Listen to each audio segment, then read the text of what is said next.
कहते हैं सावन का महीना सिर्फ महादेव की पूजा अर्चना का महीना नहीं है, बल्कि उनके जीवन से सीख लेने का अवसर है। सावन के महीने में बहुत सारे लोग व्रत रखते हैं, शिवलिंग पर जल चढ़ाते हैं, बेलपत्र अर्पित करते हैं। लेकिन बहुत कम लोग जानते हैं कि इस महीने में महादेव ने माँ पार्वती को गृहस्थ जीवन का एक ऐसा रहस्य बताया था जिससे आज भी कई टूटते हुए परिवार जुड़ सकते हैं।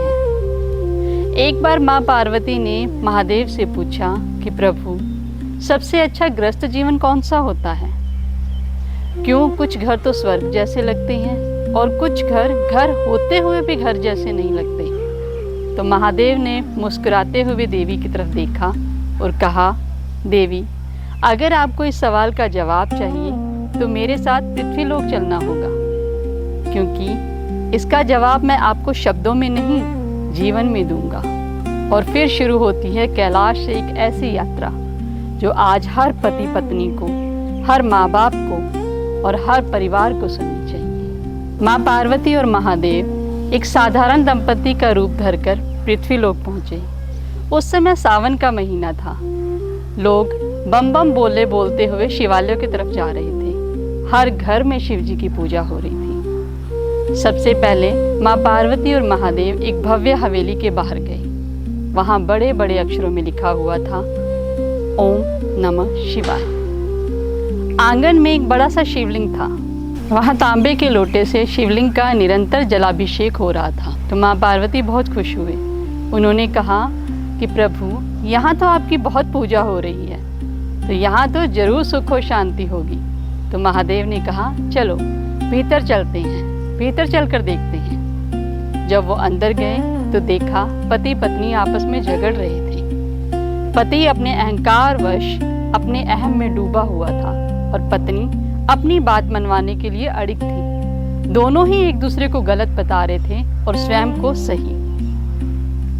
ये देखकर माँ पार्वती विचलित हो गई और धीमे स्वर में महादेव से पूछा, प्रभु, सब कुछ होते हुए भी इतनी अशांति?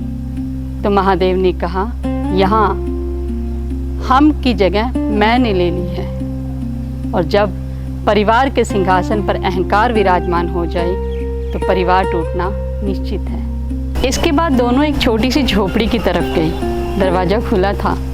अंदर एक मिट्टी का दीपक जल रहा था। एक छोटा सा मिट्टी का शिवलिंग था जिस पर बेलपत्र और कुछ जंगली पुष्प चढ़ाए हुए थे। एक वृद्ध दंपति महादेव की आरती कर रहे थे। आरती खत्म होने के बाद पति ने पत्नी से पूछा कि आज खाने में क्या बना है? तो पत्नी ने मुस्कुराते हुए कहा, थोड़ी सी दाल और 2 रोटियां। तो पति ने कहा कि आज भी महादेव ने हमेशा की तरह भूखा नहीं सोने दिया। जैसे ही वो खाना खाने के लिए बैठे तभी वहाँ पर एक भूखा यात्री आ गया। कहने लगा कि मुझे भूख लगी है, मैंने 3 दिन से खाना नहीं खाया। तो वृद्ध दंपति ने बिना सोचे समझे अपना भोजन उसको परोस दिया। अतिथि ने तृप्त होकर भोजन किया और आशीर्वाद देकर चला गया। दोनों वृद्ध पति पत्नी ने सिर्फ पानी पिया और पानी पी के सोने चले गए। पार्वती ने महादेव से पूछा, प्रभु, इनके पास तो कुछ भी नहीं, आज तो ये भूखे पेट सो रही हैं, सिर्फ पानी पीकर, फिर भी इतनी खुशी? तो महादेव ने कहा, जहाँ संतोष है वहाँ परिवार में प्रेम अवश्य उत्पन्न होता है। फिर माँ पार्वती ने एक और सवाल किया, प्रभु, तो क्या धन की हमारे जीवन में कोई आवश्यकता नहीं है? तो महादेव ने कहा कि धन हमारी ज़रूरतें पूरी करता है, ना कि हमारे परिवार को बांधता है। परिवार को बांधता है हमारा आपसी प्रेम, संतोष।